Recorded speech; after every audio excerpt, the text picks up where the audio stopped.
Welcome to another episode of Home Sweet Home. My name is Rod McCall. And I'm Scott Nichols.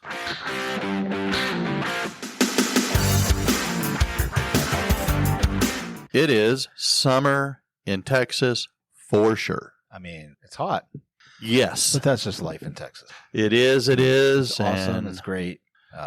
We love it. yeah, I will say the man that invented, or the person, I'm assuming it's a guy, could have been a woman, that made air conditioning. Well, Courier is that who made it? I don't know. or Carrier or Carrier. You know, you see the Carrier like Air conditioning? brand air conditioning. Yeah. Yeah, he's basically the guy Oh, well. made it, at least in production. Well, that creation I has. mean, I've been at Disney. They have a ride that purports to have an invention of air cooling, but Okay. it's, interesting. But Well, hey, I learned something new today. yeah, Well, if I knew it before, I'd forgotten it. So anyway, God bless them, Mr. Carrier or Dr. Carrier or whatever he was, because I don't think I would enjoy living down Sure, here as sure. much if I didn't have AC. sure. Well, You ever been you ever blame anybody for anything? oh yeah, all the Yeah. time. Yeah, you just like let them know that's your fault. Well, Why'd you do that dumb thing? I ask that a lot when I'm driving. You do? I do. Yeah. Why did Do you you do think that? people ask you that when they're driving? I don't know. I don't stick around to find out. See, I mean, see, we like to do those things in the car because nobody else hears us. Yeah. And only if we admit it does anybody actually know it. But as humans, I think we like to blame a lot. I like to blame. I like to, ask questions a lot. I like to point fingers. mm, I mean, I think these are things that we do, maybe not in our best times. I would agree. I think that it is easier to blame somebody than it is to accept responsibility ourselves. Mhm. I think I do a better job today than maybe I did, 10 years ago. Do you think maybe you have an easier time seeing the bad stuff, the negatives, rather than the positives? I mean, I think when I'm driving, that's definitely I'm not driving down the road going, wow, that person's driving really well. They're doing a great job. Look at them using their blinker, right? Those are not the things I think about, Not usually. right? That we're kind of drawn to the negative. Think about news stories, right? I mean, Okay. when you watch the news, how often is there something good, right? Every once in a while, like if you really watch the news every day, then Yeah. there's back when we were kids, there was like the Wednesday's Child, Yeah. or something. There was some feel good story in the middle there somewhere, but most of it was the bad stuff, right? Like, there's a song about that, right? About the Don Henley. yeah, Don Henley with them talking about the Plane crash at plane 5 with a crash gleam in and- her yeah, eye. I mean, Yeah. all those things. We the reason that news stories get what they get is because it's negative, and we're drawn to the negative, and we're drawn to the blame, and we're drawn to judging and those kinds of things. Wouldn't you say? I would say that there is a lot of truth to that. And, I'm going to use this as a segue into what I want to talk about today. Cool. Let's do it. And it comes down to our children. Now, I would say that our kids, especially the little ones, Mhm. 3, 4, 5, 6, maybe even up into age 7 for Sure. sure, can really, I don't want to say push your buttons, but can sure make life a lot more exciting than maybe it would be otherwise. Yeah. Is that a right way to say that? Sure. Anyway. And so when that happens, I can speak from personal experience that as Eric would do this, and it wasn't by design, it was just, being a 3-year-old, being a 4-year-old, would just push me to my limits. Mm-hmm. Did your kids ever do that? Oh, yeah. Okay. My limit's probably not as far as yours, Oh, I don't know. but they would find it. And I know that They search for it, and they will find it. yes. Well, and I'm sure I did this to my mother as well. And so here's the thing. A lot of times when we get pushed to the limit and we reach that level of exasperation, Yeah. are we responding to our kids with thought or with a knee-jerk reaction and therefore not necessarily maybe thinking about what we're saying. Yeah, I mean, I think that when I'm at my limit, I'm not putting a lot of thought into what I'm going to say. See, I'm right there with you. Right. I'm just going to say it. And I'll probably have to apologize later. Maybe. Well, depending on who it is, yeah. If I'm driving down the road, I'm not going to apologize to you. I'm just going to say, get the bleep out of my way, you turkey. Anyway. Yes, that's what you're saying. I got to start driving. You got to keep it clean. Yes. So, yeah, I mean, I think that the thinking at that point is fast. Okay. I want to just get out of that conversation. Yes, to get the child to stop whatever it is they're doing. Because a lot of times, especially with a little kid, their emotional regulation and their logic and reasoning is, well, by very nature, being developed. Sure. And so I stumbled across an article by a lady. Her name is Dr. Tova Klein. Okay. And she is an assistant professor at Barnard College. In fact, she is the director of the Barnard College Center for Toddler Development. And I will have to admit, I did not know where Barnard College is till I looked it up, and they are in New York City. And so anyway, she's written a lot of books, one being Raising Resilience, how to help our children thrive in times of uncertainty. And nice. Anyway, she's pretty knowledgeable. I'm going to call her, in my mind, an expert. Okay. So, more so than me. So, well, I mean, everybody's more of an expert than I am. So, well, I don't know. We all have our areas of expertise, and this is not mine. But I liked what she was saying, and she's talking about how so many times when kids, especially our little ones, push us to the edge, we react, and sometimes our words that we use can have an unintended consequence. That maybe the things that we say make them feel ashamed, make them lose a little bit of confidence. And again, when you're 3, 4, 5, well, they're struggling in many different developmental stages. And so I thought, I didn't think she came up with these, and I thought that they were kind of insightful. And I think it was more for me maybe than anything else that I thought these might be really good reminders. All right. So she came up with things that you probably should not say. And so, again, it's hard to react logically when your emotions are driving your conversation. This will be a short list, right? Because I can think of a lot of things I shouldn't say. Well, that is true. But I think when we're talking with, again, you think about your children. Now, hopefully with especially your little kids, you're not using cuss language. Right. But one of again, these are 5 that she came up with. And one is, so you're in a bad mood again? You're always in a bad mood. You bet. Now, maybe that's true. Well, I try not to be in a bad mood. No, right. But I try not to as well. Because I don't like where that leads. Does anybody actually try to be in a bad mood? Because I think that's easy. We've met some people. We've worked with some people. But yeah, when you're 5 years old, you're 6 years old, your brain isn't really working that way. Right. And so when you are a parent or an adult, you probably shouldn't say that to a kid. Yeah. Another thing that she has on her list is, why do you always get upset when this happens? Which, is a great question for a 3 or 4 year old. Oh, yeah, because they're going to be able to logically explain this, right? Or even a teenager who does not know or care about that. Typically children they want their way and they want things to revolve around them, and the why doesn't really matter. Right. So it's just not going to work. And I think that's why it's on her list. Yeah. All right. The next thing she says, not to say, is, did you have to do that behavior again? And she put the word behavior, so you can pick whatever that behavior is. You know, do you always have to, you know, stomp your foot, or do you always have to say that word, or whatever it might be? As a kid, my response to that would be yes, and I would stomp my foot some more.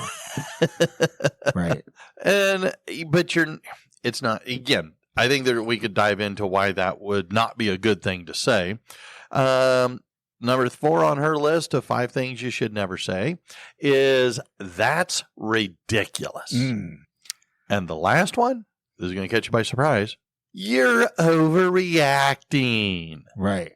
I know whenever anybody says that to me, even as an adult, I immediately reflect deeply and determine that you're right. I was overreacting. And you're right. It was ridiculous. And I'm just not going to do that anymore. Right.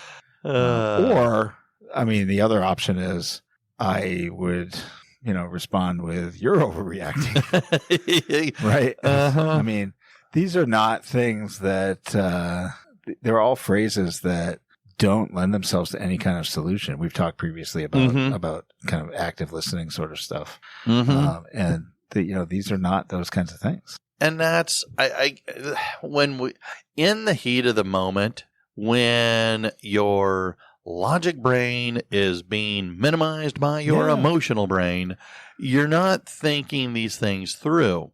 But I like that if we can be more aware, maybe we can help our logic brain regain some control. We have to pay attention? Well, kind of. We have to show respect? It'd be nice. We have to listen? It solves more problems than it creates. I ain't got no time for that. Well, then, I mean, seriously, this is the kind of thing that is a challenge for us as humans. Oh, right? Absolutely. This is a challenge. And so, like, if people are out there thinking, I just can't do that, or I don't do that, you probably do it. And you can, learn to not do it. But it takes a lot of effort. Well, because that's not our nature. Well, exactly. And I don't think that it's in our nature to want to put our children down. I don't think it's in our nature to humiliate or embarrass our children. But when you put down your children, or you say something that they take as an insult, well, leaves them potentially wondering about themselves, making them question their self-worth and their self-value. Yeah. And as a parent, we don't want that. Yeah. And so I kind of liked these points, because I am fairly confident I have said stuff like that. And I, as soon as I say a lot of those kinds of things, especially like here in the classroom, when I say, something, again, it's not necessarily that particular child asking that question. Sure. It is the fact that they are the, 438,000th child to ask that particular version of a question that I have heard in the last 2 days. Yep. And I'm tired of saying the same answer to that same question. Right. And so that poor child is on the receiving end of Mr. Nasty. Yeah. And I then have to kind of regroup, breathe deeply a few times. As I heard one guy say, smell the flowers, blow out the candles. Right. Do that a few times, and it's kind of, okay, regain a little emotional regulation, McCall, and here we go. And I think that as a parent, when we're dealing with our children, or in a situation where we're starting to lose control, take a deep breath a few times before you respond. And maybe we can find, again, instead of saying, stop overreacting. Look, just calm down. Yes. That's my favorite one, right? Whenever somebody is acting up or overreacting to something, just tell them to calm down. And that's my, give it a try. I'd love to know the results. I think I already know. But generally if I'm told to calm down, I do not immediately calm down. In fact, I probably get a little bit more enraged than I was before, just because you want me to calm down. And so that's, we don't react well to these things. these kinds of statements. And so we shouldn't be using them either. And that's the hard thing, because we default to them, because we are generally, I mean, I tend to believe that humans are generally just self-centered, self-serving, survivalists. I know that sounds really terrible. No. Right. But I mean, I think that at the basics of it, that's probably what it is. When you're born, you don't come out of the womb and then start thinking about, oh, how can I serve you? Right. You think about, give me. Yeah. Right. And that's what kids do. And then we struggle with that. And I'm not saying we should give them everything, but how we respond to that will determine how they respond in the future and the kinds of things that they ask. And I think that's kind of where Dr. Klein is coming from. And when it's not good to say a lot of these things to our children, but it's even more so, as she argues, to more potentially long-term damaging to our children when they are particularly younger. Right. When they are, again, 3, 4, 5, 6 years old, 7 years old. I mean, one of the things that she says is definitely don't over talk them. Yeah. And I thought, because again, there were times where I tried to argue logic with Eric and he's 4. I think my time might have been better off trying to talk to the dogs and get them to, behave better. Because it's not that, Eric wouldn't want to. It's just that you gotta, well, how many times have you said this to me? Read the room. Yeah. And so the idea, her comments are, you want to kind of, potentially respectfully ignore some of the behaviors, like a temper tantrum. Exactly. Things that I would do with Eric a lot of times is if he would get, all bent out of shape over something, and he might, be overly aggressive with a toy, instead of putting him into timeout, I would put the toy into timeout. Yeah. And I'm going, look, you know what? Hey, that toy has caused you to act in a certain way that is not acceptable. So we're going to put that toy into timeout. Yeah. And it seemed to have. You also can't get into the, discipline them for one thing, and then that causes a temper tantrum. Not that it's your fault, right? But it causes a temper tantrum, and then you try to immediately discipline for the temper tantrum, and then that causes more problems that you then, like you're driving this thing into the abyss of disaster. And so you can address the first thing, and if a temper tantrum ensues, let it happen.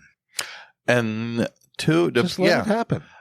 Obviously, if you're in the grocery store, we used to do this with our kids all the time. They would want something and they didn't get their way. And so they were, we'd have a cart half full, and my wife would just be like, all right, we're out. And she would just take them, leave the cart, walk out of the store. And, we're going to have to go take care of this another time and go deal with the discipline. That sucks for the people who are like having to find the cart and then put all the stuff back. But the point with our kids was that we're not putting up with this. You'll have your temper tantrum. We're just not going to do it in the store. And we're not going to go to the bathroom. We're not going to do any of that. We're going to shove you in the car and we're going to go back home. And that definitely wasn't their way. It wasn't like they were trying to get out of the store. They wanted something. And now not only were they not going to get it, but they weren't going to have the rest of the experience in the store. And so, which they tended to like. So you like playing for an audience because you're gambling that the bad behavior will get you what you want with the idea that you'll, if you shut up, I'll give you what you want. Yeah. Well, wrong answer. Right. And so I think that's what I like what Klein is saying. And so she gave some things that maybe we could say instead. Oh. And so, part of it again is with we, the adult. All right. Okay. 1, breathe deep. All right. And she said, by taking a step back, ask yourself the following question. What's going on with me that I'm mad and I am disappointed in my child? Yeah.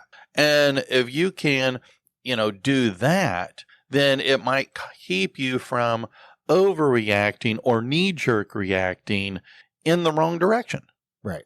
And I kind of have to say, when I can do that, I do a lot better in addressing what I don't like. Yeah.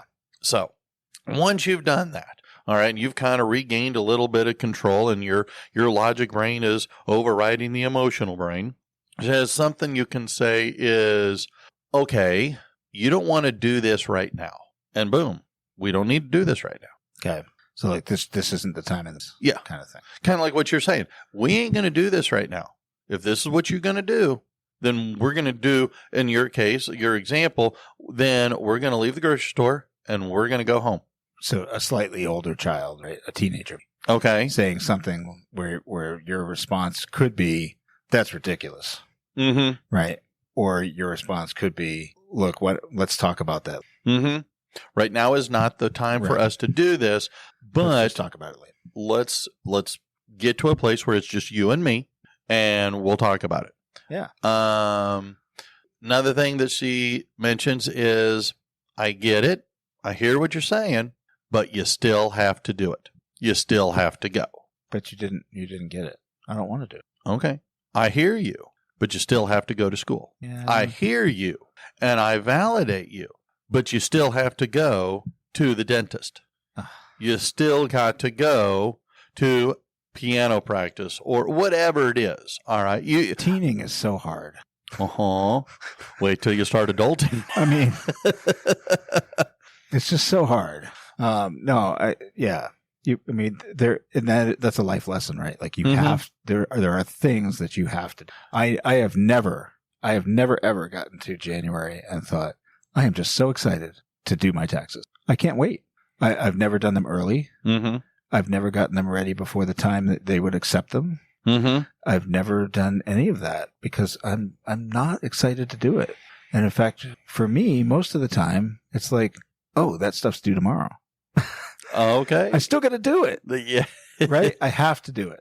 And so, and of course, that's a long time span, right? Like they give you like literally almost 3 months, right? Roughly. It's about 3 months. January, February, right. March, and part half of like April. January, like mid-January to mid-April. It's about 3 months, right? So you have a long time, and we tend to procrastinate on those things, which, by the way, kids do often as well. Yeah. So the one thing, right? One of the things that we can definitely teach the kids is you still have to do it, right? And like the sooner that you do it and get it over with, the better. It's like medicine. Yeah. It sucks, but it's gonna suck the longer you wait because now you got dread on top of the Anyway, no, I get you. I mean, adulting is all about getting the things done. And it's a long list of tasks that just keeps revolving and going around and going around. And it's not exciting. No. And dang it, we still got to do it. And when you're 5, you don't even get that understanding. I like to have food. I like to have a place to live. I like to have electricity. I like to have my phone. So I got to do the things, for a kid, you signed up for that. You committed to that group. You committed to that band. You committed to the team. You committed to that course. You are going to need to do it and do it as best you can. We talked about winning in a previous episode. Yeah. I mean, winning that is trying. Now, I'm not saying that you got to tell your kid that they've got to get A's. Yeah. Nobody's got to get A's. No. In fact, usually the A's work for the C's, so it doesn't really make any difference. Usually. Right. So, but you've got to do your best. If your best is a B, awesome. Right. And you shouldn't make a big deal about not getting an A. If your best is an A, then you darn well better get an A. I mean, it's just you need to work to your potential and just a hair beyond. And right? Just try a little bit more. And that's the thing is that you can't you can't just be not doing. Which brings us to another thing she says that you can say instead. If this is hard, I'm going to help you through it. Yeah. And we do that as adults. I hire a tax person. I married one. I mean, you married one. I mean, that's not true. I don't hire a tax person, but I do download a program, right? Like I have a program that I use every year. It's basically a tax person. So, cause my taxes aren't that hard. But I still don't want to do them by hand. So, But you have people have people to help around here in the area that we live. People get people to come in once a week or once a month to clean their house. Yeah. So that they don't have to. Yeah, exactly. So it's either you do it yourself or you pay some money, or you do something, but you always need help. Mm-hmm. Always. Another thing she says, when your child is overreacting, well, I wish we could do that. No, I wish we could. I mean, I wish I could do a lot of things. Exactly. Yeah. But instead of, chastising your child, I want to go have ice cream. Well, I hear you. I wish we could, but we can't. So, again. Why? Well, the ice cream store is all out of ice cream. Yeah, but I know that's not true. Unless it's McDonald's. And in that case, and then they have ice cream. It's just broken. Exactly. But, sorry, McDonald's. I love your ice cream. And I guess that brings me to a point of like, you don't necessarily want to lie to your kid about something. Well, right? that is true. They're going to figure that out. Sure. You could. But giving an explanation isn't a bad thing. We can't go do that right now because we have to do another thing. Yes. We can't do that right now, not today, right? Let's make it a special thing we do on Tuesday or Thursday or Saturday. Mm-hmm. You can always put that thing out in the future. Yes. And maybe they remember and later. maybe they don't. Right. I mean, so you can give them some hope on something, but say we can't do it now. Well, and that kind of ties in with this next one, in which she says, I hear you when you say you want to go outside. I get it. Unfortunately, we can't right now. And again, when your logic brain can override the emotional brain, all this stuff makes sense. The key part is getting to that point where you can allow your emotional brain to fade to the background, because that's when we say and do things that we regret. I just think it's, far be it from me to question an expert, because I don't want to do that. When I see one, I'll let you know. But I'm just thinking that I never liked to try to leave it at that. Right? Okay. Like, we can't right now. Because the next question is why? Because that's the favorite question of all children. Yes. And so then I would want to have something to say to that. Well, we can't right now. However, we can tomorrow. We can on the weekend. We're going to go to this park. We're going to do this thing. There's something in the future, but you have to stick to it, right? You can't lie about it. You can't say we're going to go do that thing, and then when that day comes and they say, I want to go do the thing we talked about, and then you're like, oh, sorry, we can't do that, because then you're lying. Right. And so you have to follow through with some of those things. So you got to be thoughtful with, well, what is my response to that why going to be?